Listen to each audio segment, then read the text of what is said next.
Welcome to the Profits in Pajamas podcast. I'm Danielle D, or Coach Danni D, and I help women to create luxury brands by creating processes and tightening their branding. This is where we talk about how to build your business in a way that allows you to work with ease and enjoy your life. My happy space is spending as much time as humanly possible in my pajamas, and I want to help others to find their happy space while still running profitable businesses. So get comfortable and let's dig in.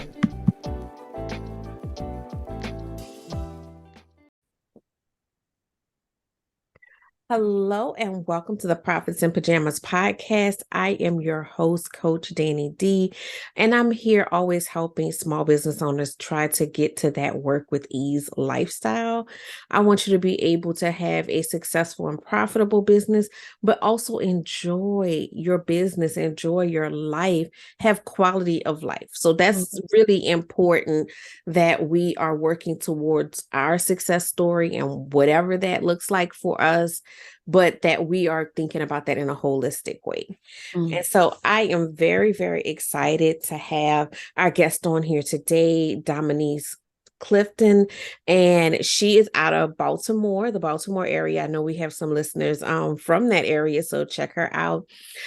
She's a certified yoga instructor, and she also does breath work and meditate. She's a meditation facilitator.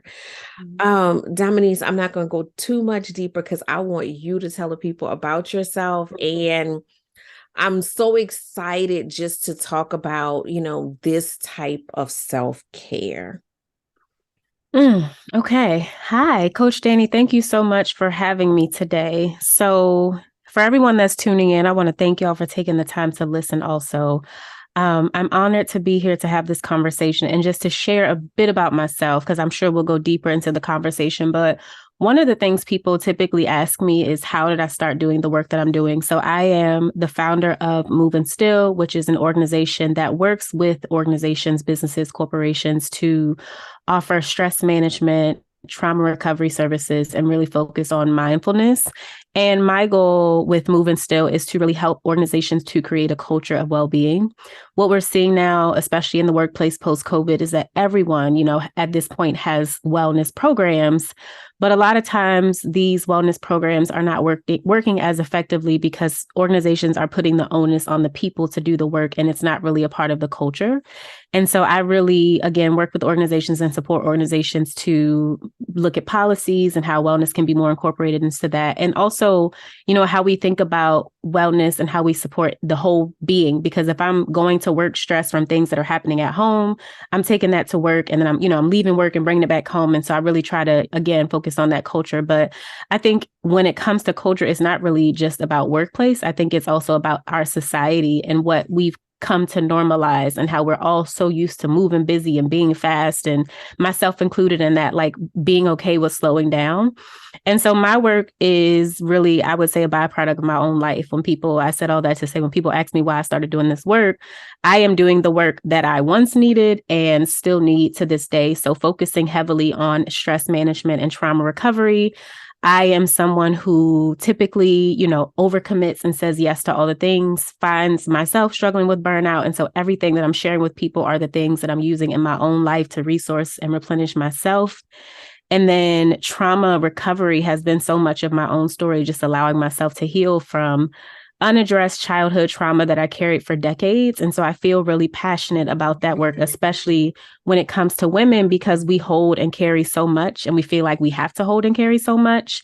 And a lot of times we don't even realize. I know we talked about us not realizing how much we carry, which was my own story for a long time. And now I'm looking back and retracing how that trauma that I carried for such a long time impacted my life and my relationships and, just the overall quality of my life. So we'll dive a bit deeper, but I am doing the work that I said all that to say I'm doing the work that I'm doing today because it was and continues to be the work that I need for my own healing process and just my own life in general. And that is absolutely beautiful because we all need it. We all need it, and we may not know that we need it, because I shared a little bit of my story with you when we talked before, and I came to this place of, work with ease and, just kind of, anti-grind culture because of really just breaking down, like just legit, like carrying too much for too long and, having a huge life event and all of it coming crashing down at the same time. And we shouldn't have to experience that. We shouldn't have to experience that. And we should be able to, experience joy. We should be able to be fulfilled. It's hard to be fulfilled when you are carrying so much. And I do believe that we have come to believe that there's no other way. And, that's why I'm so excited to talk to you and just to, do the work that we're both doing, because there is another way. Like, it's become so much of the norm that we don't see that there's another way and another option. Yeah. So I think what is important here is that a lot of times we don't know it's another way because we haven't been shown another way. So I will speak from my own personal experience. I'm a Black woman, and I grew up raised by a Black woman and Black women. And what I saw was the hustle, the grind, the work hard, the overcommitting, the strong Black woman, which is what our society tells us we have to be, who our society tells us we have to be, and then we internalize that and oftentimes wear it as a badge of honor to nurture and serve and do for everyone else, and not necessarily to pour into ourselves that way. So I think for me, I did not start understanding the extent of how that narrative was playing out in my head and in my life well until I was a 30-something-year-old woman, just like you said, exhausted and thinking, okay, there has to be another way because this is not working. But growing up and most of my, young adult life, early 20s, that sort of thing, I didn't really think that there was anything wrong with that because it was all I knew. And to this day, my mother continues to function and operate in that way. And so I think that it is hard sometimes to step outside of our programming and our paradigm and our conditioning to think, okay, maybe I don't have to always be burned out. Like maybe I don't have to carry it all. And then also to start to work through the guilt that we oftentimes feel as women, as mothers, as Black women, when we start to put up boundaries and say no, to work through that guilt. Why do I feel that guilt? Those sorts of things. So what I've been doing on my own journey lately is not just focusing on burnout and teaching people about burnout, but I'm noticing from my own life and the patterns that continue to repeat themselves is getting to the root of what is driving that behavior. So for me, we can talk about burnout and I can give people strategies and, they probably will or will not use them depending on what is going on emotionally and mentally in their head. So for myself, again, because I continue to get to this place of burnout, I have had to stop and say, what behavior is driving this? And there is, for me, as I continue to unpack, there is a deeply rooted unworthiness, right? That started in my childhood with my own unaddressed trauma. And even with all of the healing work that I've done over the years and the layers that I've been shedding, there was still this unworthiness from my childhood that was driving the behavior. And so again, I think we have to start to trace the breadcrumbs, I like to say, and kind of look at where these behaviors started, where we learned these things, why we learned these things, to really begin to see sustainable change. Because sure, you can, do some breath work, start working out, those sorts of things. But oftentimes we don't see those behaviors stick because internally, like we don't believe that we are worthy of a life of ease and grace and, all of those things. No, and I totally agree with you. And I, oh goodness, the strong Black woman narrative. Oh, Jesus. Like that is, and, it's one of those things of, you got to give grace, but then you also got to, force change, because we know that, our mothers, our grandmothers, all that came before us have a reason why they operated in that way, that didn't just come out of the clear blue sky. It was a response to trauma. Right. Yeah. It was a response to trauma, but at some point we have to start undoing that trauma. And I think a big part of it is, this overachiever mantra. Mm-hmm. Mm-hmm. We keep changing the name, but it's still the same trauma. I was talking to some girlfriends a few weeks back, and I told them, I said, I feel like, Black girl magic is just strong Black woman with some glitter on. Mm-hmm. Mm-hmm. You know what I'm saying? It's still making us have to have, superhuman abilities. Yeah. Yeah. And, why can't we just be? Mm-hmm. Mm. Why do we have to be, super? Why do we have to be, something, extraordinary? Not saying that you can't do great things, but Right. just Yeah. saying that why is that a requirement Mm-hmm. of birth, Mm-hmm. that you have to be, dipped in this? Yeah. Why is not just existing and being the best version of yourself good enough? Yeah, that's such a beautiful statement and question. And I think, again, like tracing where we learn these things becomes really important, because I'm sure for you it might be similar, where in a lot of Black households and cultures we are taught, oh, you have to work twice as hard, right? Yes, Which is like yes, survival, right? A lot it was well it intentions of, was, yes. in order to succeed, you got to work twice as hard, because you're a Black woman or you're a Black person, you're showing up in these spaces. And again, we internalize that becomes a part of how we exist. And then we look up and we're still working twice as hard, maybe not even getting as far, because we're burned out, but that's Right. just the way that we are used to functioning. So I think starting to question some of those cultural norms that we teach our children to survive and achieve and all these things. This is generational, right? Like this is Right, not, right. this is, No, like you said, it's generational and it's trauma. deeply rooted. Yeah. It is Yeah. very hard to, hit the undo button on it, Mm-hmm. because, even being conscious of it, it's like you look up and you're like, Yeah. wait, I'm doing it again. Like, Mm-hmm. slow down. It doesn't, everything does not have to be, 10 times what was Yeah. asked. Yeah.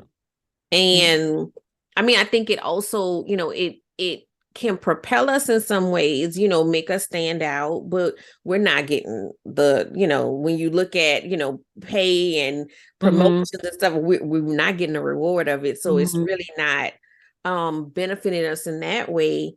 But in another way, it kind of holds us back as well, because then we feel the obligation that if we don't feel like we're, 2 times, 10 times or Mm-hmm. whatever, the number is better, then we don't pursue certain things. Yeah. Yeah. We don't feel like we're, I really love what you said about worthiness. There's this worthiness Yeah. that underlies that philosophy Mm-hmm. that I'm sorry. we don't, no, you're fine, that we don't really realize that's there, that there's something in saying that says that you're not worth it if you don't fill in the blank, Yeah. and you're worthy just being like, Mm-hmm. you are worthy. Mm-hmm.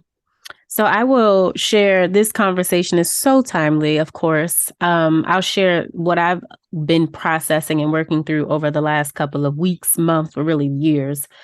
I think, like how you kind of say, you keep repeating those same patterns a lot of the time. So again, I teach this work. I know this work. I'm very passionate about this work, but the embodiment piece it's another level, right? Like you can know all the things, but living it, having it be your lifestyle, having it be Right. a way of life is a different challenge. And I do very well with self-care and really taking care of myself. And still, because I overcommit, I still find myself sometimes at the place of exhaustion and even teetering on the line of burnout. And then I'm much more aware of it now, where I can feel it in my body and start to pull myself back quicker. So maybe I don't get to that place or stay in that place as long, but it's not to say that I don't get there. And just being very transparent and, honest about that. But what I have had to do lately, I'm back in therapy, and I was talking to my therapist, and I was seeing her last year, and then I stopped seeing her around June. And then I felt like, okay, I need some emotional support again. So I started seeing my therapist again. So she starts the call, And she's like, okay, sis, Black woman, what's going on? And so I start running through the rundown of all the things that I'm doing. And I'm like, we talked last year about me overcommitting and doing the most and taking on too many things at one time. And she actually, last year, this was the first I had ever heard of this, but I was diagnosed with high functioning trauma, which is essentially overachieving, being a perfectionist, looking really good on paper. Like people are applauding me for my accolades and success, but I am overachieving to mask the trauma, to control the situation, to mask the voice in my head that tells me I'm not good enough and I'm not worthy enough. So again, people are, oh my God, you're doing great, and but I'm constantly chasing the next shiny object because even still, that's not enough. So she diagnosed me with this. I started doing research on it. Come to find out, I actually had someone on my podcast who's a therapist who specializes in this. And she's like, I work with lawyers, I work with doctors, I work with, she's in California. She's like, I work with Silicon Valley, startup tech founders, like people who are wealthy, doing great things. And when the curtain closes, we are struggling with that internal voice that still tells us we are not good enough, despite all that we've done. And I had battled with this for most of my life. And so we talked last year. I became aware of it. I started doing better. Now I'm back in therapy because I'm going through the same thing. And so when she's like, again, tell me what's going on, I'm running through all of the things that I'm doing. And I'm like, I am back here again. I'm feeling exhausted. And she's like, how are you doing more now than last year when we had this conversation? So again, for me, it became, okay, like what is driving this behavior? Because I have the awareness that I'm doing this. I understand what it is. And, I have the term for it, but I've really been sitting with why am I doing this? And just recently I had a really big, after going through a very dark mental time, I realized that there's this inner child version of me. So my first traumatic experience happened when I was around 2 years old. So I was born to a teen mom. And my mother had me at 15. So she finished junior and senior year of high school. And then she graduated and went off to college. My mother grew up in a high poverty situation. So her going off to college was, I know that education is the way that I'm going to get myself and my daughter out of the hood, out of this situation, So she had the best intentions. But I was left with family members, my grandmother at the time, back home while my mother went off to school. I stayed with my grandmother for about a year. And then my grandmother had a brain aneurysm, which we can talk more about what caused that. She got sick, had a brain aneurysm, and was no longer able to care for me. So then now I go with new family. So by the time I'm 3 or 4, I've been separated from my mom, separated from my grandmother, now with the new family. Also, I've never met my biological father. So there was an absence of him being in my life. And so I am at 3 or 4 now, not feeling worthy of love from anyone because I'm not understanding what's going on. No one's explaining it to me. And even if they were, I'm not at a place where I can process it and understand it. So my little mind says, okay, well, everyone leaves me. So no one loves me. I'm not good enough. I'm not worthy. That little version of myself, I call her young Dom, has been driving the ship, the driving the car for the last 30 plus years. And I'm just now having to be like, okay, I have to work on this little person, because as a 30 plus something year old woman, I understand, like we said, consciously that these things don't make sense, but there's something subconsciously that even despite all that I have done is still saying you need to do more, like you are not enough. And I think for a lot of us, that's just my own personal story. But again, I think it's important for us to understand when these behaviors started, what are the stories that we're holding on to, what are the things subconsciously that are there, and to really begin to allow ourselves to heal those versions of ourselves, because otherwise we'll keep repeating the pattern. And I speak from existence. And so despite all the work that I've done, I've done so much of the healing that came late, that needed to be done from things that happened later in life. But now I'm going all the way back to the beginning. And I think for a lot of us, like we really do have to go back and, start from the beginning and understand what is driving that unworthiness that is causing us to overwork and burn out. I totally agree with you. And I think, I know when I'm working with clients, and I always start with mindset. And a lot of people are like, well, I came here to learn how to run a business. Yes, you did. But until you deal with your stuff, you know what I'm saying? It's going to keep coming back around. And it's not like when you work for somebody and you're out of line, or something's going on, there's someone to check on you. There's someone to check you, in those situations. When you are an entrepreneur, there's not usually somebody there for that. So you have to work through your stuff in order to be able to be that best version of yourself. And that involves some hard conversations, some hard realizations. And like you said, there's always that inner child. Like when, I can just think of like every breakthrough that I've had. And I'm like, that's because when I was 5, right. you don't think about it Yes. like that, but you realize as you get older that there are things that happen to you, good and bad, that have shaped where you are right now. But some of those things were never addressed, were never, it just was what the situation was. You just were thrown into this situation, and you as a young person had to figure that out and process it the best way that you could. And but it's still there.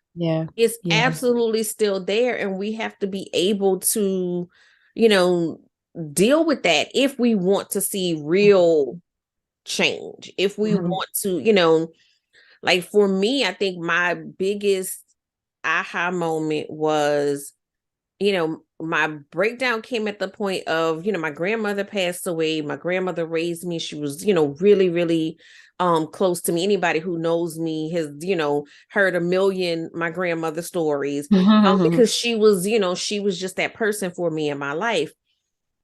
And that was the point where I realized, like, I need support in this. I don't know where to get that. I need to live differently because this is not working. All of these different things that I'm trying to handle, it's not working. And the moment for me was when I'm sitting there on the sofa and I'm just blank, just numb. And my husband walked in and he's looking at me, and everything in his face is saying, I want to help you. But he didn't know how to help. And it wasn't, I had to come to the conclusion and the realization it wasn't his fault. It was totally my fault because I had been the one to take care of everybody, to take on everybody, to do all things for all people. So even though we've been together since high school, this man don't know how to. He's like, he knows what my favorite food is to bring me, some comfort food or a blanket, but he doesn't know how to break through those walls because I've never fully let anybody in. And it was realizing that. It was realizing that you've been living this, this strong Black woman narrative for so long that you don't know how to be weak. You don't know how to be vulnerable. And you don't know how to be taken care of. And I had to own that. And I had to, reconstruct things in a different way, and I had to, because for me, it got to a point where it got, almost scary because I'm like, so what if I really went to a dark place and nobody knows the address to come find me to get me out? And so it was like, you know what? You have to operate different. This strength is killing you. And, you talked about your grandmother with the, aneurysm, and my grandmother, had, the doctor said she had congestive heart failure that she probably had for 20 something years. But she was just going along taking care of the world. But it's just that narrative that we have to, we really have to undo. We have to hit that undo button, but it does start with self-discovery of, figuring out, like, how did I get here? Why am I like this? And then being honest with yourself when you are being like this, like after, like you said, like after being honest. Wait, girl, you doing it? You're doing it again. Yep. Slow down. Yep. We got delivered from this. Yes. Yeah. Let's stay on the straight and narrow. I think, Coach Danni, something that you talked about, well, what you said just made me think of the fact that I think for us, a lot of times the disconnect is in the not knowing. So you mentioned how your husband didn't really know how to support you. And then you mentioned that, again, like you got to this place and you just didn't know what to do or how to get from this space. I think that's true for a lot of us. Like mental health, well-being, wellness, these things we're talking about more, but a lot of times we don't know. So number one, we don't know what to do when we get there, but I think oftentimes we don't know what to do to look for the signs before we get to that place. So maybe starting there to begin, because again, like when I feel myself getting to that place, I at least have the awareness now. I'm not exempt from it because I'm human, right? But I at least have the awareness to be like, okay, I feel myself going back to this place. Like, what is it? What do I need to do to shift and change? But a lot of times we don't realize until there's like an emotional tolerance window. And if let's just say the emotional tolerance window is 0 to 10, the goal is to stay somewhere between maybe like a 4 and a 7. When you feel yourself outside of that 7 range, you are going into like a hyper arousal state. 7 to 10 is like where I'm nearing, and then I'm at the state of burnout, right? And then underneath that 4, that 0 to 4 phase or 0 to 3 phase, let's just say, is a hypoarousal. So when you completely shut down. So you got to recognize like I'm at the point where I'm burned out and I'm completely shut down, or I'm at a 10 and now I'm going off on everybody in the house because somebody left the toothpaste off of the toothpaste jar. And we think that it's about the toothpaste or whatever, someone didn't take the trash out, but it's the fact that you have been going past your capacity for so long and not recognizing it. So one of the things I'd like to ask people when I'm working with groups is, how do you know? How do you know when you are nearing or at the place of exhaustion? To really have people to think about, what does my body feel like? Because the body is always communicating to us, hey, you need to slow down, right? Like trying to get our attention. Hey, you need to slow down. I'm tired. You need to do things different. But oftentimes we don't slow down until we are at that point of emotional exhaustion or burnout. So maybe if you're listening, just to start thinking about, and again, building that awareness of what does it start to feel like? What are some of the signs and the signals? Some of the things that I hear often are, I feel fatigued. My body starts to ache. So maybe I'm feeling tightness and tension in my neck and my shoulders. People might start to get headache. Like a headache is, you get the headache when you are tired, but you just kept pushing yourself. And now you have the headache because your body is saying you need to rest. But how did it feel before you got to the point of the headache? Sometimes I ask them, well, in addition to asking them how they feel, I might ask them, how are you emotionally? So how are you showing up in the world? I hear things like, I'm irritable, I'm angry, I don't want to be bothered, I just want to be to myself, all of these sorts of things. And I think that if we start to recognize when we are exhibiting those signs, we might allow ourselves to come back from that place sooner so we don't get to that 10. Like when you are at that 8, you've crossed over that safety threshold. How do you feel to the point where you can start bringing yourself back? Okay, I know I need to slow down. I know I need to be more intentional about taking care of myself. I know I need to get some rest. And so one of the things that I would encourage your listeners to do is maybe write a list, right? Like to really sit down and think about, how does my body start to communicate to me when I am getting to the point of exhaustion and burnout? How do I start to show up in the world so that we just don't bypass all of those signals when they start to communicate to us, but we allow ourselves to slow down sooner? So I find that to be a really helpful exercise, because a lot of times, not a lot of times, self-awareness is the first step in the process. You have to become aware of how you're showing up, how it feels, so that you can start to make change. The challenge with a lot of people, because of our trauma, is that we are so disconnected from our bodies that we don't recognize the signs and the symbols until, again, we're at that 10. That's what I was waiting to ask that question. Like, how do we get there when we have put ourselves our signals on mute for so long that because I can remember that place where you couldn't have told me then that I was burnt out, Yeah. you Because that was couldn't your have told usual me that. state. Yeah, because Yeah. it was just normal. That was just Mm-hmm. normal. Mm-hmm. And, yelling at people about because you left this Yep. out, you did this Yep. thing, and that was just normal. Yep. But, so how do you turn that volume up?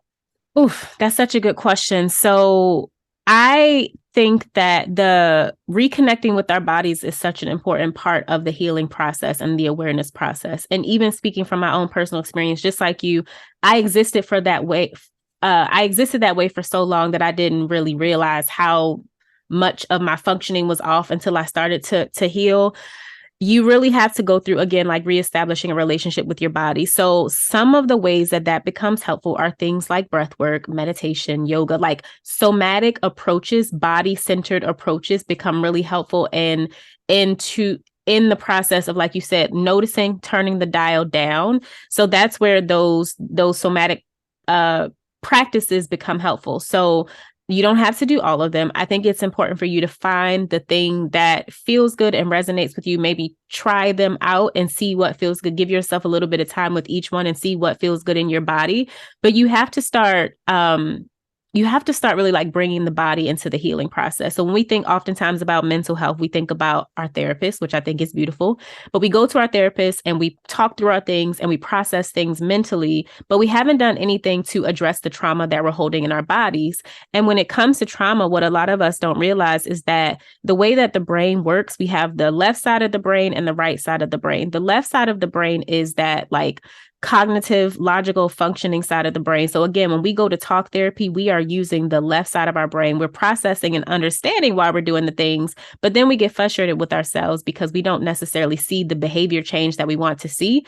So until you start to go and tap into those right brain modalities, which are things like the somatic and body centered approaches I mentioned, which are things like art, creative expression, art therapy, until you start to tap into those right brain modalities, you won't really see the behavior change that you are seeking because the trauma, you're not really tapping into it if you're not, doing those right brain modalities. So again, involving the body in the healing process is such an important piece and oftentimes something that we don't do. I can't tell you the amount of conversations I've had with women where they've been in therapy for 3 and 4 years and they're still struggling with depression, not getting better, not feeling better. And there's nothing wrong with therapy. I want to stress this. It's a both and situation. It's like you have to do therapy and you got to do these body centered approaches. You have to do therapy and you got to allow yourself to release from the body. And so I always like to just educate people on why, really bringing the body into the conversation is important. And so to answer your question, you begin to build that awareness when you begin to reestablish that relationship with your body. For a lot of people, I think yoga is a great way to start because it's easy for us to connect with the physical. Sometimes breath work might be challenging, or again, tapping into that mental mindfulness piece can be challenging when we're so used to going, but just starting with something like yoga that allows us to slow down, focus on our breathing, really become more in tune with our bodies is a great way to begin to reestablish that relationship. And then before I stop, the last thing I'll say, and I'll let you jump in, is you might hear something like yoga and be like, oh, that's not for me, because you picture skinny white girls, right? Like a lot of times you Google yoga, all you see is skinny white girls. There are many types of yoga, right? Like there are many different forms of yoga. So even depending on where your ability is or where you're starting, there's restorative yoga, which I love so much. And it's such a beautiful yoga practice where you're just allowing yourself to be supported by props. It's not a lot of movement. The intention is to be still and to slow down. There's yoga nidra, which is a process of literally just lying on a mat and then listening to someone guide you. So there's many different ways to go about, but I think just being open to starting with something that allows you to move the body and to release from the body is really important with beginning to build that awareness. I think that is absolutely beautiful. And yeah, I know that a lot of times we don't think that certain spaces are for us because we don't see a lot of us in those spaces. But one, there are, spaces, there are lots of Black yoga studios and all that type of stuff. But two, we have to get past that a little bit too, in the sense of if there's something that's going to be beneficial to us, sometimes we got to get in rooms that, we may be the first. I'm not going to say the only because we just the first, because, bring your girlfriend. bring your next girlfriend, and change the face of the room.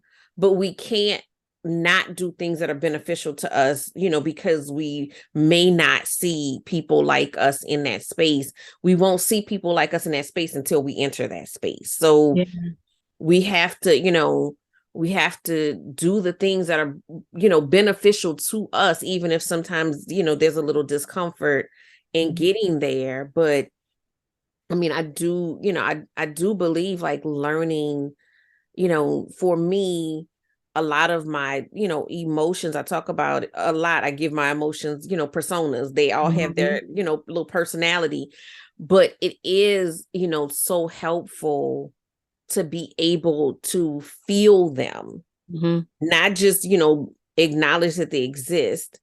At this point, I can feel my anxiety when it happens. And I've always had physical responses to my anxiety, but I used to just feel like, oh man, I'm sick, and I didn't make the connection that when I get nervous, my body reacts in this way. But now that I know that, then I know how. I'm like, girl, you're not gonna start this today. We're not doing this, because I feel it, and I know that it's coming. And I have my own coping mechanisms that I know, okay, you about to come up in here and try to start some stuff. I know, like, if I'm feeling nervous about something and I feel that, I start feeling my body change, I know, get up and go do something. Whatever the first step is on the list, even if you don't get to the second step, go do that first step, because that pushes it back, that releases that anxiety, because it's like, no, you can do this, and it's something about being able to feel that makes a huge difference. And I haven't been shut down by anxiety, like since I've known that, so that knowledge, just that knowledge, is really powerful. The knowledge is powerful, which we've talked about a bit. And then the coping piece is what you just mentioned is powerful. So, okay, so now when I feel it, like I've been working on building this relationship with my body, now the next step becomes, what do I do? And a lot of times we don't know what to do, or we might have a perception of what to do, but it's not necessarily helpful, or it might not be all that we need. So again, we might feel the anxiety and go to therapy, but you still are dealing with the emotions. Or you might feel the anxiety and go get your hair done or your nails done. And yes, you relax in that moment and you feel great after your manicure and pedicure, but then those emotions are still there. So I think that even helping people to understand, like, what are some helpful coping mechanisms becomes important, because just like you said, the goal is, we are human. So it's not that you are not experiencing these things. The goal is to have tools, resources that when I do experience these things, they don't shut me down and take me out, which is oftentimes what we see. So I would, I'm curious to say, for you to share some of your coping mechanisms, but I know for me, again, like the things that I mentioned, yoga, meditation, breath work, sometimes it's just getting out and being in nature. Like my therapist was asking me the other day, like, what are the things that help you cope? And a lot of times I find that I tend to operate and be very heady. So when I get in my head, I'm trying to be 10 steps ahead and I'm thinking about all the things. So in those moments, I know, okay, I need to ground. So maybe I can do some yoga, but maybe I just need to go outside and plant my feet on the earth. Or maybe I need to go take a walk and be in nature, or hear water running, sit by a stream and allow myself to come down. So I think it's also important for us to have things that we know that work for us in our toolbox, or our toy box, as I like to call it, so that we can allow ourselves to explore. So ecotherapy is, being out in nature. That one is really, really helpful for me. When I start to, like you were talking about, get the anxiety or the voice in my head that starts to make me feel guilty about things that happen, I can do some breath work, and I know that that's going to calm that energy down. Or, I can sit and meditate and just give myself a break away from, whatever's causing me that stress. Sometimes what I've been finding really helpful lately is dancing, just putting on some good music and letting myself go in the middle of my living room and getting 3 or 4 songs in. I feel so much better after that. Doing things that bring me joy, right? Like we don't allow ourselves enough joy. And that has definitely been my own situation and story for most of my life, where I just take life too damn serious and I'm always chasing goals. Yep. And so lately I've been very intentional about, you know what, at least once on a weekly basis, I have to do something that brings me joy. That might look completely different for each of us. It might be going out with a good group of girlfriends that you know are going to make you laugh and just having a good laugh session. I have enjoyed putting on some roller skates and like, you know, doing that. But you have to find, I think it's important to find what works for you. So those are some of my things. I'm curious to what are some of your coping mechanisms, tools that you have that you turn to? So for me, definitely outdoors. Mm-hmm. So, you know, when I need to just shift my energy, I usually will go and I'll go sit outside, and you know, I'll bring my work with me and I'll sit outside, and it's just a change of scenery. It's just something about nature that just makes everything different. Um I can remember at the beginning part of this year, like I just kind of felt like I was coming into the year slow. You know, it just like I was like, I just can't get the mojo. Like something was just off. And I went and I took my dog for a walk. And he's sitting here, and so he heard that word. I'm like, I was hoping he wasn't listening because he gets super excited. But so I just went and did that. And it was like just during that period, like everything that was like, you know, disjointed all just came together. And I came back and I was just like, you know, like everything just came together. But, you know, sometimes for me, it's just that change of scenery. When I'm feeling anxiety, I find just working on the thing that is giving me anxiety, because usually it's because I'm sitting there and overthinking and I'm thinking about all of the different, you know, scenarios, and it's keeping me from getting started. And it's something about just starting that kind of just pushes that back. And then, you know, when I get overwhelmed, like for me, my coping for overwhelm is usually just grounding and taking a bunch of deep breaths. So, you know, breath work. Yep. And just because to me, that overwhelm typically comes from feeling like there's too many things that have to happen in a short amount of time. And that's not reality. It's just the reality that you're feeling. And taking those breaths help slow everything down, because it feels like, to me in that moment, it feels like everything is on fast forward. And I'm sitting here like, wait, what? Like, what's happening? And just to slow down and realize, okay, you can do this one thing and then you do the next thing and it's going to be okay. And sometimes I'll even, like, I know people may think that this is crazy, like you already feel overwhelmed or behind. I'll go take a nap. Take a break. Yep. I'll go take a nap and I'll come back and it's like my brain is fresher. And because I've, you know, walked away, it's not so chaotic. And I can come back more focused and just, you know, do what needs to be done. But it's just so important to, you know, I'm a planner by nature. So I'm like, you know, I want to be prepared. And so like, to me, it's been so powerful to learn those coping mechanisms. Or sometimes I will just like, if I'm feeling kind of blah, I just get up and go take a shower. It'd be like, you know, in the middle of the day, it doesn't matter. But something about that water, just like, it's like, let me just wash this blah down the drain and start over. And, you know, now I'm feeling fresh and I, you know, put on, you know, one of my friends thinks it's so hilarious. Sometimes I will get, you know, because I'm normally in my pajamas, but I will get dressed up sometimes just because I feel bad. Like if I'm having a bad day, I might just get dressed up because I'm like, who could feel bad when you look good? It's just those little tricks that you learn to play with your mind, you know, because like you said, your emotions, they're normal. They're not going anywhere. And, you know, I hate when people say stuff like, I'm fearless. Fear is a natural emotion. it has a purpose. Its purpose is to make sure you don't die. Yeah. But we just let it get out of its place. And sometimes we let it talk to us in situations where it's not Mhm. supposed to be in charge. So we have to learn how to tell her, go sit down. We not gonna die. You've done your job. Go sit down. But it is a natural emotion, and we have to stop acting as if we're not multifaceted and we don't have a range of emotions that actually all have a purpose. Yeah.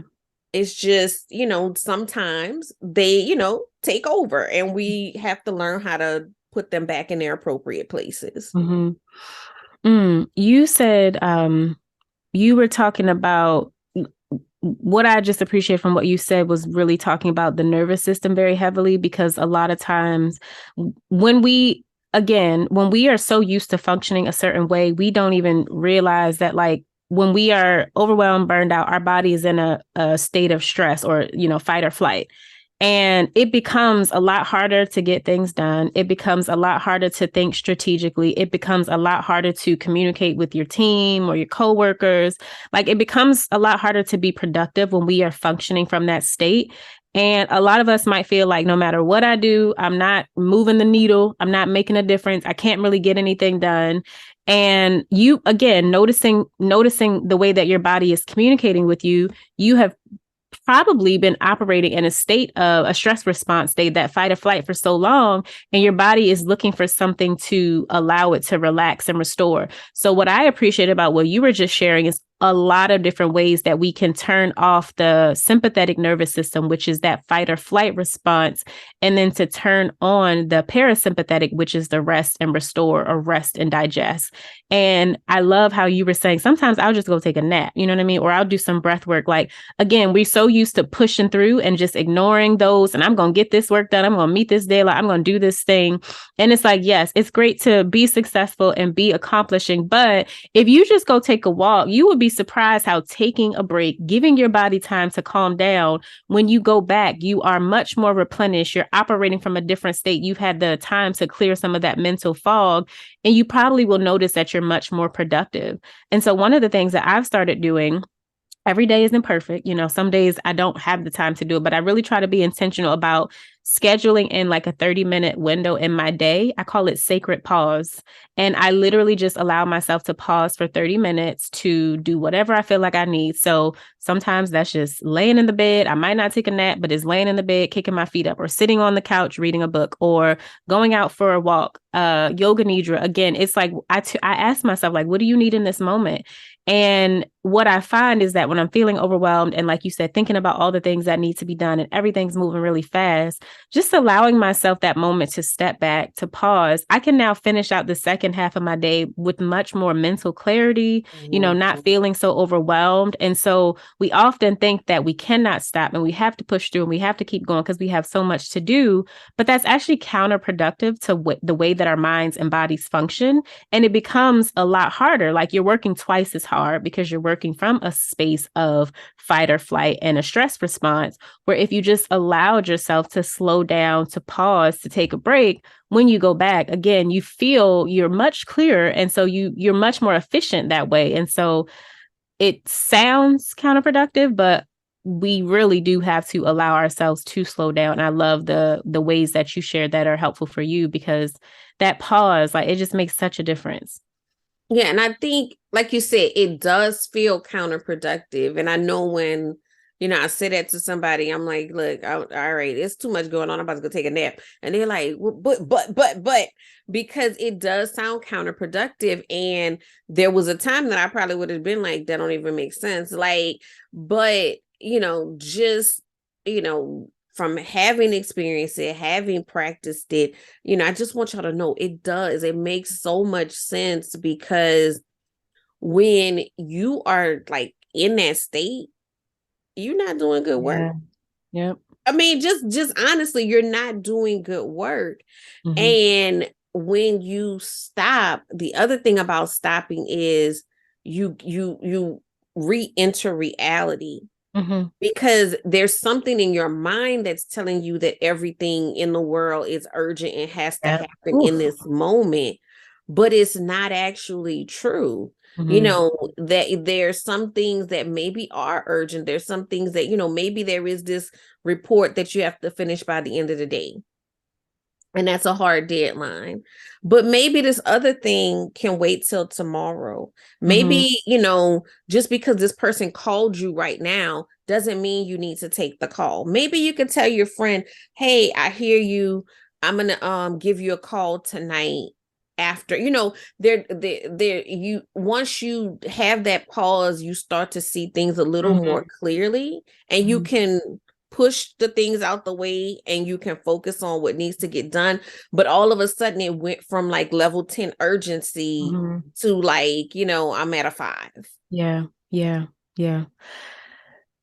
One of the things that I want to share that I've been working on myself in my business, and it's true for everyone, but I think it's especially true and important for entrepreneurs, is how do I create a culture of well-being in my organization? So if it's just you, or if you have a few people working for you, it's important to think about, like, how do I institute some of these practices into my culture, like my business culture, my organization's culture, because we all live in a society, and with technology, things are just moving even faster, where we're so used to being on. There's no boundaries. There's no work, especially with COVID now. Like, you're working from home, people work all day. So the boundaries have become even more blurred. We're living in this urgency culture where everything is moving so fast. And we've all kind of just adopted this pace, and that's the pace that we are used to existing at. But I will say, for like 95% of us, like, the things that we're working on are not going to, like, no one's going to die. You know what I mean? Like, if you slow Right. down, no one's, Right. unless you're a surgeon, you're literally saving a life. Right. That's a different conversation, but no one's going to die. And beginning to allow yourself to say, what kind of practical things can I put into place to help me to slow down, becomes important. So for me, for example, if I'm in a meeting, on like a Zoom call or a meeting, and someone asks me for a deliverable, sometimes they might say, "Hey, when can you have this to me?" I try to avoid giving them an answer on that call, because if I'm on the call with you, I'm going to give you the answer that I think you want to hear, which is quick, usually urgent. Right. "Oh yeah, I have that to you in 48 hours. But you got this long list of 25 things to do already. So is that helpful? Like, is that true? Is that possible for you? Or are you going to now put more pressure on yourself to get this thing done in 24 hours? So what I've started saying is, "Hey, I'll have a look at my calendar, and I will send you an email and let you know." Because when I'm not on the phone with you, and I don't feel like I'm obligated to give you a deadline, which I think that you want to hear, I'm going to give you a realistic deadline based on what's on my calendar, what's on my to-do list. Now, does that mean that I'm stretching the deadline out for 2 weeks? No. But instead of saying 48 hours, maybe I'm going to give myself 4 days. You know what I mean? So I try Right. to, so that's one practical thing, like allowing yourself to not have to, again, like, perform in a way that you think someone expects you to. Again, you have a little bit more flexibility in your own organization, but I think that this can also be true in the workspace as well. We just a lot of times don't think that we have the ability to move in this way. Um, uh, so thinking about that culture of urgency, again, like thinking about how can I schedule in to my calendar a little bit of time for myself, even if it's just 30 minutes, and then honoring that, right? Like turning on do not disturb for that 30 minutes and not taking the call or not doing the thing. So we have to learn to establish boundaries with ourselves. Another thing, excuse me, that I have started doing more is really having work time and then personal time. And this one is hard for a lot of us, because myself included, I will work from the time I start until very late at night, and I might take a break in between. But when you are working on something and it's yours and you're passionate about it, sometimes it doesn't feel like work, and it's easy to just be on all the time. But again, like, we need joy, we need pleasure, we deserve those things. And so what does it look like for me to really institute my own personal boundaries around work and turning the phone off or putting that distraction away, those sorts of things? So I think we also have to think about some of those practical things that we can do to begin to allow ourselves to come from that place of ease a little bit more often. And I think sometimes we have to be very strict on ourselves Yes. Yes. until it Boundaries. becomes habit. You know what I'm Yep. saying? Like, so I know when I first left my full-time job, started working the business full-time, I had to say, okay, this is when, I'm off work at this time. And at that time, laptop closes, switch to family time. And now, there's a little more blurred lines with that.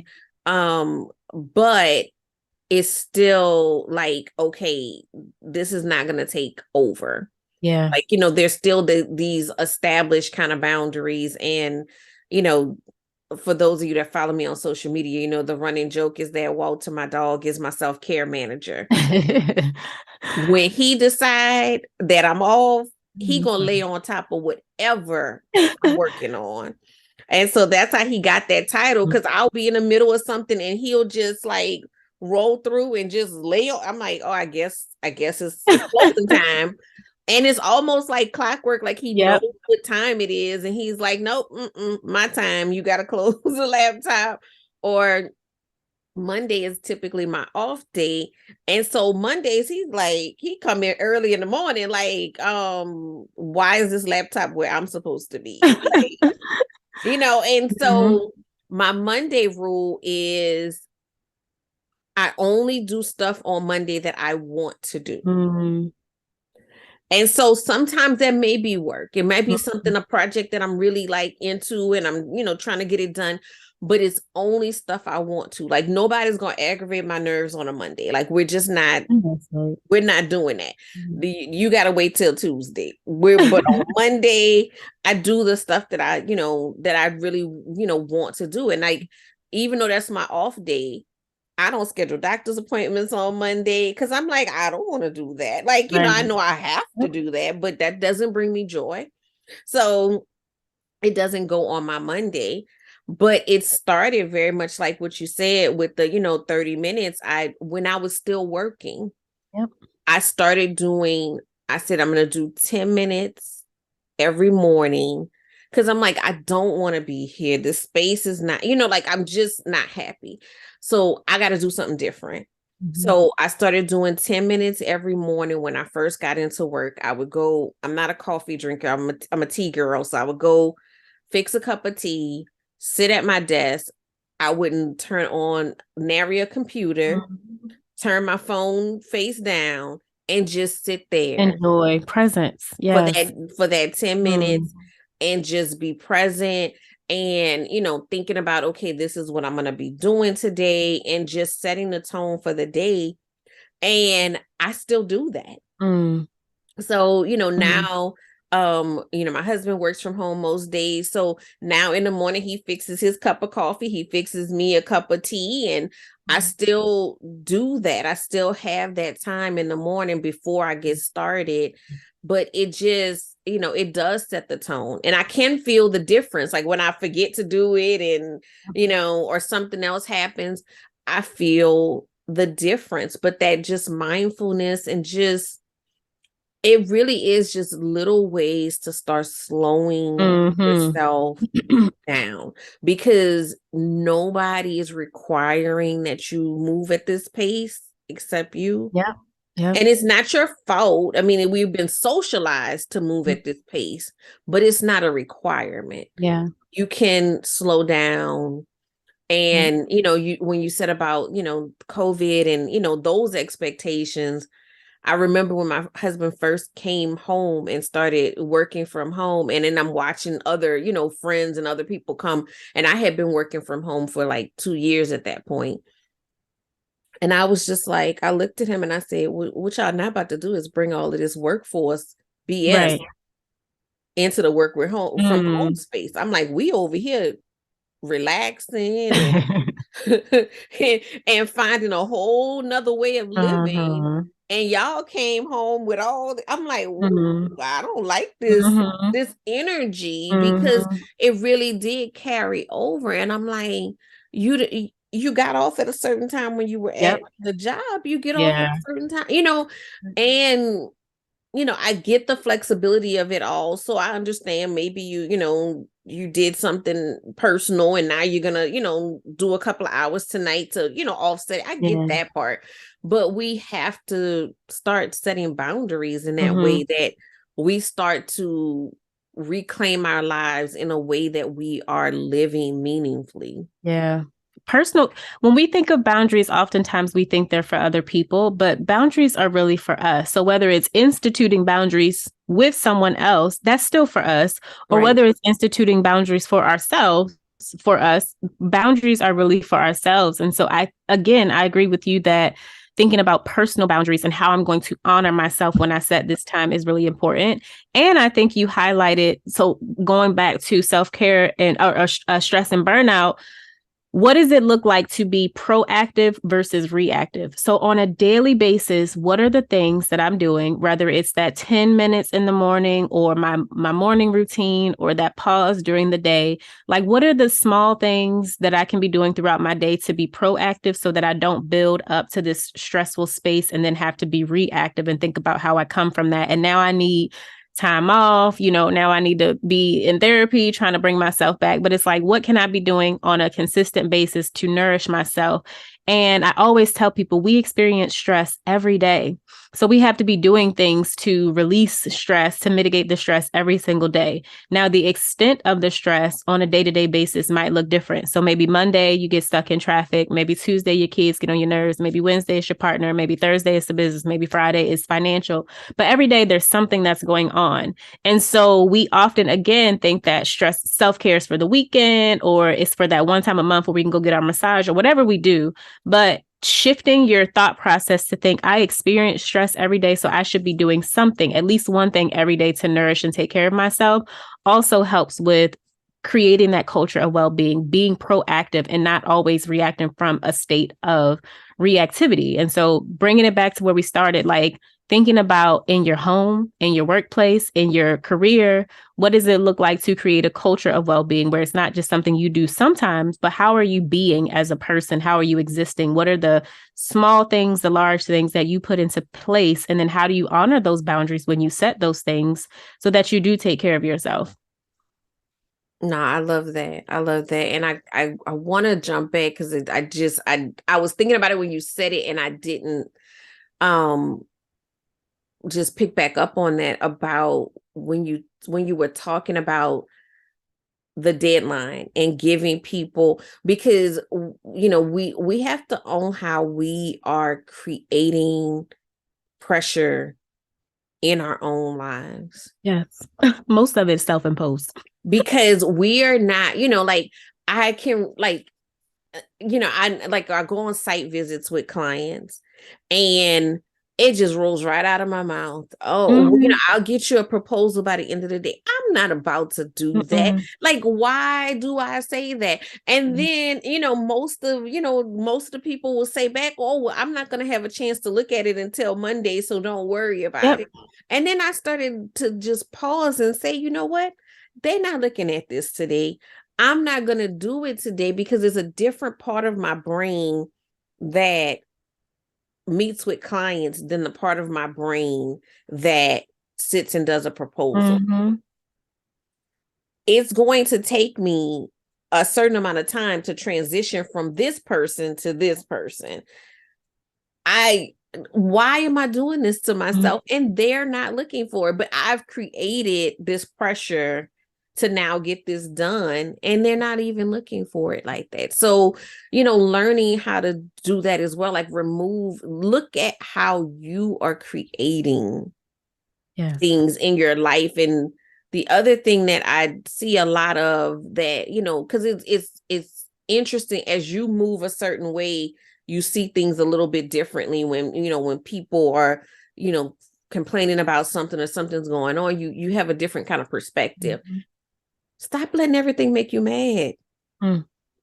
That's a lot of energy. Mm-hmm. That is a lot of energy that gets put into that. And if you're already not having enough energy for the things that Yeah. you need to do, stop letting everything make you mad.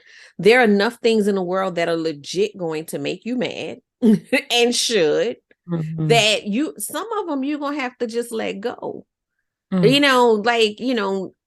Does it drive me crazy that they leave the cabinets open when they Yep. roam through this house? It drives me absolutely nuts. But I could spend a lot of time being mad about it, or I could just close the cabinet and keep on going. And then some days I'm gonna close the cabinet, and some days I'm gonna tell them about themselves. But try to choose peace as often as you can. And again, like you said, with boundaries, it's not for nobody else but yourself. It's for you, because the person that you are upset with, they're not feeling what you feel. They, like they might be like, oh, this person is upset with me, but your whole body is consumed with anger. Yeah. And it's not, in most cases, it's not that deep.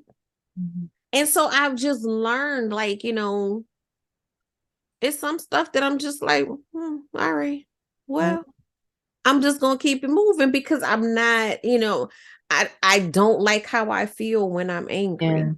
So why should I turn that on all of the time?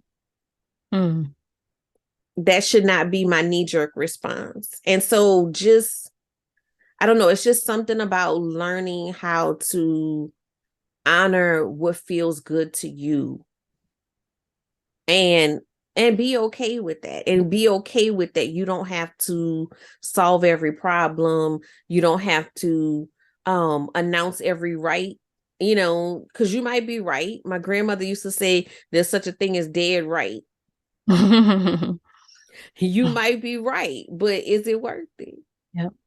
Some things just not worth. I'm just not an arguer. You know what I'm saying? I'm like, I'm at this point in my life where I'm just not gonna tussle with you. I said what I said. Now, if you want to say that the sky is purple, then yeah, okay. Yes. Cool. Yep. And that's true, I think, for everyone, being mindful of the ways that we give our energy away, because my children are a big trigger for me. They're 3 and 6, 2 girls. And so oh, Lord Jesus. I know.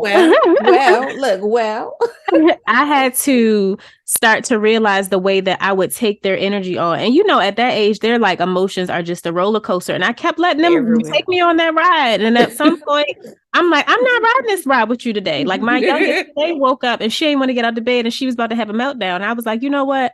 I'm not about to do this with you. I'm going to leave you here. If you want to come downstairs for breakfast, that's your choice. Otherwise, you don't. Whereas in the past, I'd have been trying to fight and force and do all that. I'm like, girl, no, I'm not. I agree with you. I'm not taking it on with partners, with, friends.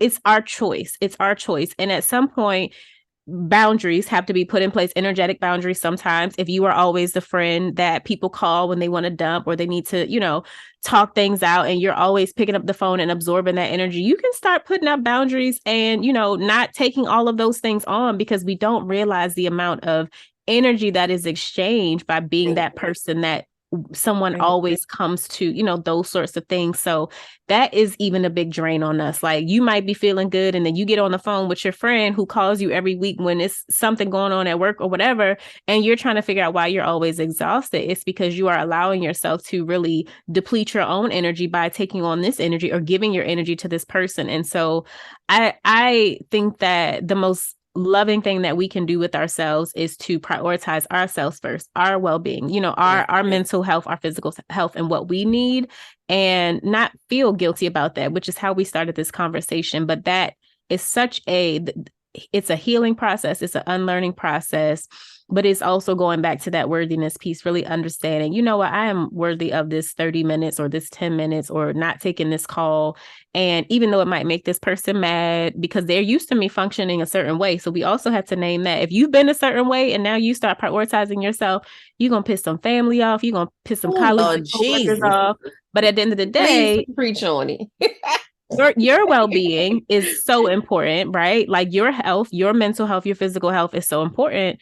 And then I share with you, like when we listen, when we hear these things, but we don't take heed, at some point, your body or your mind or both will shut you down. They will sit you down forcefully and say, this is not it. And that was the story that I shared with my grandmother having a brain aneurysm at 50. It wasn't like she woke up one day and that brain aneurysm just came out of nowhere. There were signs, there were ways that her body was trying to communicate to her many years before that she ignored. And then it got to the point of, okay, I'm shutting you down now and you don't have a choice to listen. So while we think that, oh, I'm going to inconvenience these people or I might, again, upset these people, at the end of the day, it's about you first, and who you upset and make feel guilty as you start to unlearn some things and do things different. That's not on you. That's on them. Well, I think the biggest, like, just and it's so simple, but just aha moment for me was like, why is their comfort more important than mine? Mm-hmm. You know what I'm saying? Because it's a difference when you're talking about compromise. Mm-hmm. And you give a little, you take a little, but no, I'm just gonna shrink myself to make you feel comfortable, or I'm going to overextend myself to make you feel comfortable. And when do I get to be comfortable? When do I get to, do what I want to do, or when I think back, so then I'm doing, everything for, my household, this household, friend, being the best friend to everybody, being, at everybody's event, doing all of these things. But then I still have a whole long list of things that I need to do for me. And those things either get put on the back burner, or I'm up, till 3, 4, 5 o'clock in the morning doing those things, while the people that I did the other stuff for, they in their bed sleeping. And like you said, I'm in the house yelling at everybody because I'm you mad, mad. I'm frustrated, and right. why It's keep self-imposed. doing that? You have to just realize you are choosing to do that. And it's the same people that do that. If you go on Facebook right now, somebody's on Facebook talking about how I do everything for everybody, but nobody shows up for me. So if they didn't show up for you, guess what? You could not show up too. And I don't mean that in a malicious way. I just mean that from the standpoint of that person who you did all this stuff for felt zero guilt about not showing up for your thing. So maybe dial it back. Or maybe realize that none of them people asked you to do none of that stuff to begin with. You chose it. Yep. You chose it. And even if they did ask you, you can say no. Yeah. And, one of the things I say in business, and people think this is such a weird, thing. No is the best form of customer service. And what I mean by that is, when you tell people, when you say no, when you're supposed to say no, you create a situation where you can show up as your best version of yourself. So I can show up to my clients happy and excited and creative because I said no to that thing that I had no business doing in the first place. And the same is true in your personal life. So now I can, go to an event and enjoy the event and not feel like I'm so tired that I'm just sitting here and I'm like, please don't talk to me. Don't look at me. Just let me be. Because I can be present. Because I don't have 4 million other things to do, because I said no to the things that aren't in alignment. But we have to learn that no. We have to, and to be, transparent, there's going to be people who are going to try to make you feel guilty for it. There's going to be people that you're going to make uncomfortable. I mean, but is your well-being, is your health, is your joy, is your fulfillment worth more than that? And it totally is. Yep.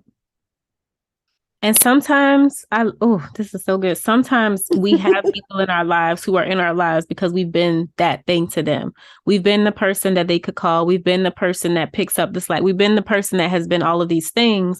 And then when you start to say no, you realize that they're mad, and maybe the relationship changes, and maybe the relationship needs to change because you've been, this source of whatever you've been to them, but it hasn't been necessarily a reciprocal relationship, or maybe you're constantly exhausted and burned out. And so the relationship needs to change. And so we have to allow ourselves to be okay with that. And I just want to take it back to when I talked about tracing those breadcrumbs to what's driving the behavior. If you can't say no, as an adult, woman, what in your childhood started that to where you had to please people or show up a certain way to appease people and make them feel happy or make them, like you or whatever the case, like start to ask questions, start to connect the dots and see where this behavior is coming from, because we as human beings are typically driven by the same thought. I'm not worthy. I'm not good enough. And so where did that start? And how is that showing up in your life now as an adult? And again, like you said, sometimes you look and you're like, 5-year-old me is driving the car right now.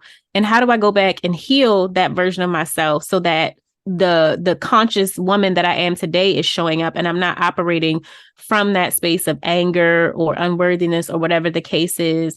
And I have learned in my work that those emotional, so we have our physical development, physical and cognitive development. So, like when you're a parent, you have young children, you take them to the doctor is asking you, well, have they done this and have they done that? There's certain milestones that we are expected to achieve by or hit by a certain date. So by 2, you should have this, by 4, you should have this, and that's expected. At the same time that physical timeline and cognitive brain development timeline is developing, there's also the social and emotional. Oftentimes they don't add up, because if something happens in our lives that interrupt, so let's say in my case, going back to my own story, 2 years old, I had some very traumatic things happen in my life. All I needed at that age was safety, right? Because I needed to know that I was safe. I didn't get that. I didn't get that feeling of safety. So that was an emotional gap.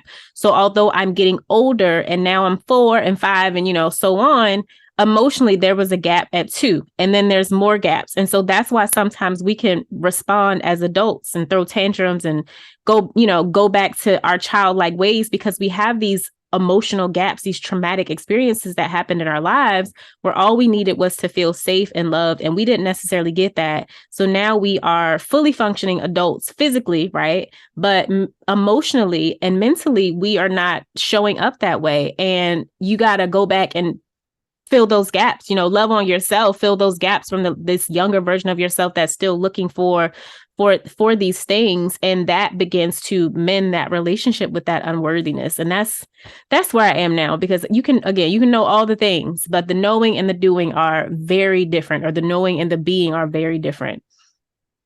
Look, absolutely. Absolutely. Like walking the walk is like, is different.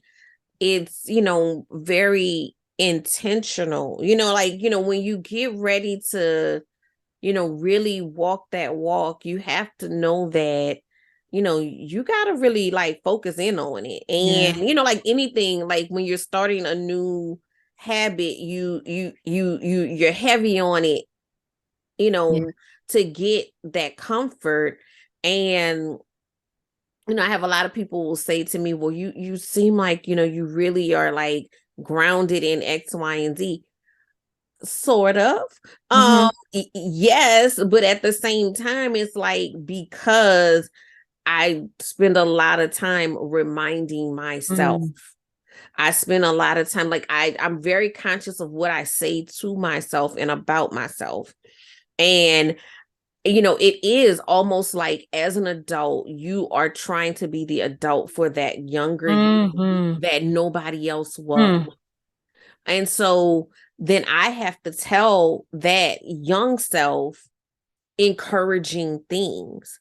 I have to tell that young self that you are enough, that you are qualified, that because you think differently is actually, a plus and not a minus, that you don't have to overlove. That, all of these things that I continue to talk myself through. Yep. Every day is not roses. Some days I'm like, oh Jesus, like Jesus. But I have to work through that, and I have to go back to the drawing board and say, okay, no, this is not what we're doing. And I'm a faith believer. I know, everybody has their own beliefs, but I also feel like there are times when those God moments happen, where it's just like, I'm thinking, I've let those thoughts creep back in, And then I get an email or I get a text or somebody says something. And I'm just like, I know that was a God moment because it was the thing that I needed to hear in that moment, or the reminder that I needed. And that's why I tell all my clients to start a success journal. Mm. Mm. Write down, when you have a successful moment, and it doesn't have to be, I won this national award. It could just be, I pushed through this thing that I struggle with. Yeah. But whatever it is, write it down, because there are going to be moments that you need to go back and see the reality of who you are, because Mm. we accept our shortcomings, but we don't accept our success in the same way. We don't internalize it. We have that moment and then we let it go. But we remember every time we stumbled or fell, ever. So we have to internalize that success in the same way and know that it's an ongoing process. And I think, because we don't see other people's internal thoughts, we think that they're not the same. But the more I talk to people, I'm like, so you sitting around thinking the same? Right. So yes. So just the other day you was thinking, okay, yes. all right. But that's the truth, and because we don't talk about these things, people are walking around feeling alone. Yeah. Like I really wholeheartedly believe that the shape of mental illness would be so totally different if we had more valuative conversations around it, because the things still exist, but I think a big component of how people feel about it is the loneliness. It's the isolation, is that no one understands me. And that, I think, is that part and piece that really makes a difference in people being able to find solutions, because now, well, I know my sister, she's going through the same thing. And, she said, well, I go and I put my feet in the dirt and it makes me feel better. And that might be my thing. And, I never knew it because nobody ever said it. And now I'm about to go, and do it. And it may be the thing that I needed to hear, but we talk about it in extremes. We talk about the cases of people that, are, the kind of like the outliers, but we don't talk about how this is a part of everybody every day that are going through this range of emotions. We just don't talk about it. I'm just like taking it all in, because I wholeheartedly agree with everything. And I do think that, especially if we grew up in households like mine, where we didn't talk about these things, like we find ways to cope, right? We think that if we numb it in unhealthy ways, that it'll go away. I won't feel these feelings, but emotions are just messengers. Like they are just communicating to you things that require attention. And we can often think that I think even with myself, I'm unlearning the negative versus the positive, because I can experience this end of the spectrum and be okay with that. But if I'm over here, I'm feeling shame and embarrassed and guilty, because it's like, why am I experiencing these things? But I've started to have a lot more compassion with myself about, okay, well, maybe the depressive feelings are not bad. Like maybe they're just coming to show me where I still have some work to do, and just holding space for that and being okay with that. And like you said, talking about that, I think, is important. But that is one of the challenges with trauma, is that it's very isolating. Like you mentioned that, like we hold so much shame, and then we feel bad about the fact that we feel this way. So then there's shame about, or guilt, shame and guilt about our experience and how we feel. And so in our heads, we're internalizing that people are going to judge me, or I can't talk about this. But I agree with you. the more of these conversations that I have, I think is so important because, again, you realize, oh, everyone is struggling with something. Right. It might look a little bit different, but at the end of the day, we are all going through and trying to figure life out, and there's nothing wrong with that. I mean, I guess it's just the more that I'm learning about stuff, I'm just like, just kind of connecting the dots, because the whole idea even of trauma, I think we talked about this before. When I hear the word trauma, I think of like extreme stuff, and I have a good friend who is a trauma coach. And so I follow her, and she started posting like, the different like signs of trauma. And I was just like, yep. Mm. I'm like, so you posted like 8 things and I got like 7. Yeah. We think of those things as separate, or we think of those things as like almost like dysfunctional. And it's really, again, a part of who we are. We all carry emotions, and they're triggered by different things. But the other thing that I've been thinking about a lot lately is like, so, I have a lot of people around me who have either been diagnosed or self-diagnosed as a lot of women as ADHD. And so one of my clients actually, said that she wanted to go get evaluated because she's reading all this like symptoms, she's and following this particular doctor, and she felt like it was, something that she was going on with her. So it piqued my interest. I started reading it, and I'm like, okay, well, y'all just gonna tell me I got all the things. Okay, cool, fine. But the thing that stood out to me as I started reading how it shows up in women, I can also clearly see how we are conditioned to have ADHD.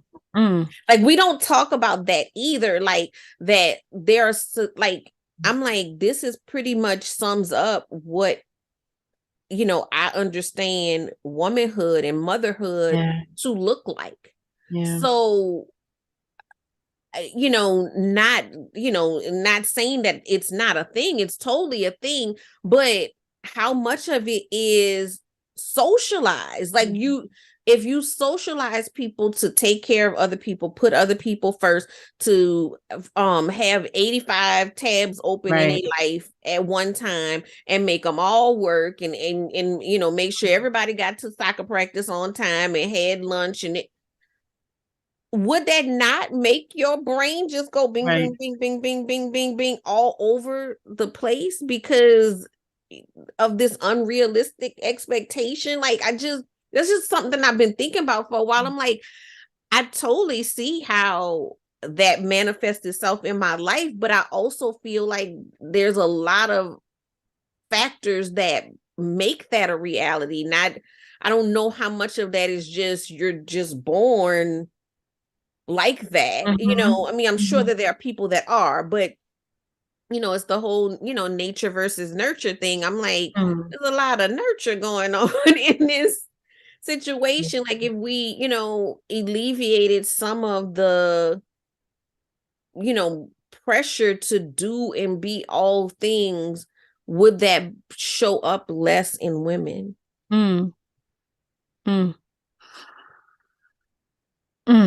I agree. And I was literally just having a conversation with my therapist yesterday. So 2 things. The first thing is I appreciate so much about what you said about just seeing some of the signs and symptoms of trauma on your friend's page and recognizing, oh, I'm dealing with these things. I think that one of the greatest misconceptions is the idea of trauma and who has experienced it. And the danger with that is that if you don't see yourself within the traditional like medical box of trauma, like when we think of trauma, we often times think of war veterans or sexual assault victims or domestic violence. Like, we have a box that we put people in, or that we think people, trauma belongs here. But the reality is that each of us, every single person that is living has experienced trauma to some extent. Now, our trauma might look different, and I don't necessarily subscribe to this, but sometimes you'll hear people say big T versus little t, where, big T is these things like the war and the sexual violence and those things. And then little t is like emotional neglect as a child. However, I don't really subscribe to that, because I don't think that the way that I was impacted as a child is any less than, you going through, like, it still has the same emotional impact on me. I'm still recovering from this as a 30-something-year-old woman. And yes, I was not physically abused, but that emotional abuse, which some people would think is like little T, definitely impacted me, and it impacted me deeply. And I'm still working through that. But I think that, again, for me, for a long time, I existed with all of this baggage that I carry because I did not see myself in that box of trauma. Mm-hmm. Now, when I started to understand trauma, and like you said, I'm checking off, oh, yep, that's true for me. That's true for me. That's true for me.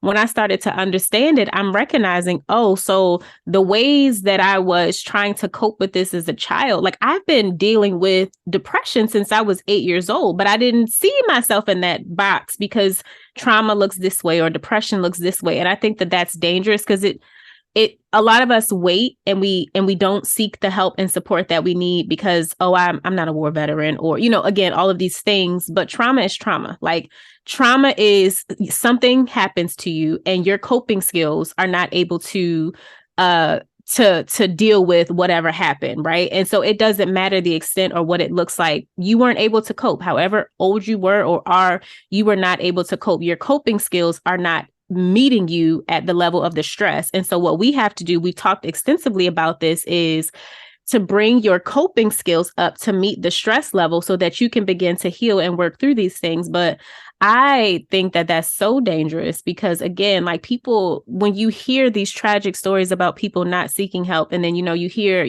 like people have taken their lives and all of these things. One, again, it's very isolating. So you think that nobody else is dealing with it. But two, sometimes we think that, oh, well, I don't fit this box, so I don't deserve help, or I don't need help. And you struggle for decades, years with something, well, when you really needed help. And I will say, from my own story, now that I'm recognizing some of the ways that my trauma has shown up in my life, in my relationships, in parenting, I realized that my mother, right, who had her unaddressed trauma, was existing from a very, what many would say was like a depressive state. And because she never got help for those things, that's just kind of how she's existed. And that's why we see the angry Black woman, Nomer, and all of these misconceptions. You're not angry. Like, there's healing that has to happen there, right? Like, there's emotions that are It's showing up pain. there. There's Exactly. pain. It's Yes, pain. exactly. And so I just, when you were talking, I just appreciated that so much, because we don't know what we're holding and how it's impacting us and how traumatic it is. And again, like, thinking something is wrong with us. But the reality is, all of us are walking around with so much pain and so much baggage that we really do have to release and heal. And most of the time, we aren't even aware of the fact that it is, we're carrying trauma. Yeah. Yeah. I mean, it definitely was like eye-opening for me. And I was just like, I just never thought of it like that because, like you said, if it doesn't fit or check a box, then you're like, I never thought about it like that. Like, I mean, this is not trauma related, but it's just something similar where I just like had this random aha moment as an adult and I, had never thought about it. So, my mom passed when I was very young. My grandmother raised me, and it was some conversation that I was having, and back in like the 80s, 90s, it was the whole, broken home, and I had a moment when I realized, I was like, I guess I'm from a broken home. And I never thought about it in that way because, my grandmother raised me. I had aunts and uncles around me. It was, a loving, situation. And so I never thought about it in that way. But I think there's a lot of things that we're living through like that we're not thinking about in that way, or that we're just like, kind of like suck it up, but you're not realizing that those things are, much more traumatic than we give it. And I really, like, in having my own child, realized a lot of things that I would have never fazed me, that he was not used to. So, like, there's a couple of situations where we were in an environment where, there's like parents yelling and, people cussing and this and everything when he was small. And I could feel him like almost melt into my side because his little body was Yeah. experiencing something that made him uncomfortable and unsafe. Yeah. And while that was not like a norm, it still wasn't that abnormal to me. I had experienced people being like that before. So I didn't have that response, but feeling him have that response, I'm like, oh goodness. So I need to, leave this space as soon as humanly possible because he is feeling uncomfortable, unsafe.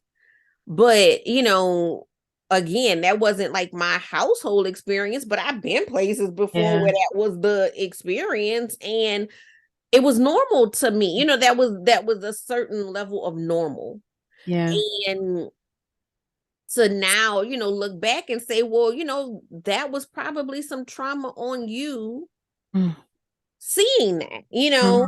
because I've always grown up knowing, like in my house that wasn't acceptable and knowing that I never wanted to talk to my child that way. I never wanted to, cuss at my child or, whatever. I mean, you get mad, whatever, but I never, because I always thought that was just so cruel. Mhm.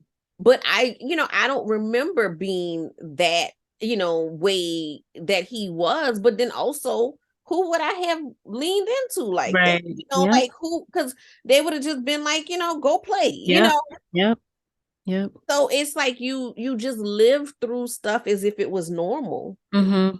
Mm-hmm. And then as an adult now, you're like, wait, that was not, Yeah. that wasn't normal. That wasn't cool. Like, but it's just that realization and just, really just trying to, find as many undo buttons Mm-hmm. that you can to like, to really heal from that. But again, it does come back to that original thought of worthiness, of just knowing I'm worthy of good experiences. Yeah. I'm worthy of not having to, you know, be dipped in trauma Yeah. and, you know, not continuing these cultural trauma bonds. Mm-hmm. Yeah. And like, I mean, because we have just kind of accepted it and, joke about it and, but it's like, you know what? No, we got to do better. Yep. Yep. Yep. So there's a great book that there's an author, Resma Menakem, and he wrote this book called My Grandmother's Hands. And oh my gosh, this book is so beautiful, just how he talks about trauma and the ways that it impacts us. And he breaks it down from the lens of people of color, Black folk, people of color, and how trauma has impacted us, white folk, white bodies, how they have been impacted because a lot of times they don't think they have their own trauma. And that's a whole nother situation. The trauma really started with them. But he breaks it down. He also talks about police and the trauma that they carry. And so he breaks down these three categories. But one of the things that he talks about is exactly what you were talking about, just how things have been normalized and we've just, there's this like there in certain families and households, there's like this culture, what we think is culture, right? Like some of the things that we joke about and we think are culture, it's not normal, but it's just been going on for so many generations and happening in our family for so often that we have just internalized that as this is how we function. Like dysfunction has become culture and norm. Right. Dysfunction has become culture and norm. And it's like, again, that self-awareness of like you were saying, like, oh, this is not normal. Like we shouldn't be cursing and talking to each other in this way or, treating each other this way. Like the things that we, again, adopt as culture and the ways that we have learned to cope even, and adopted those things as culture are not healthy. But because it's been going on for so long, we've just kind of written into the system. But regardless of what has happened in the past, I was talking to my therapist about like at some point you have to decide enough is enough. And this ends with me. You know what I mean? Like with one of the biggest drivers for me is, and I'm sure you can relate, is being a mom, because I'm like, despite the things that happen and as much compassion as I have for my mom, because I know some of the experiences that she went through, this ends here. Like, even if it's hard and it takes so much work, and some days I have to be so intentional about not repeating those same things that have been normal to me and just culture, I'm so committed to that because, this has been going on for generations, like generations. Yes. And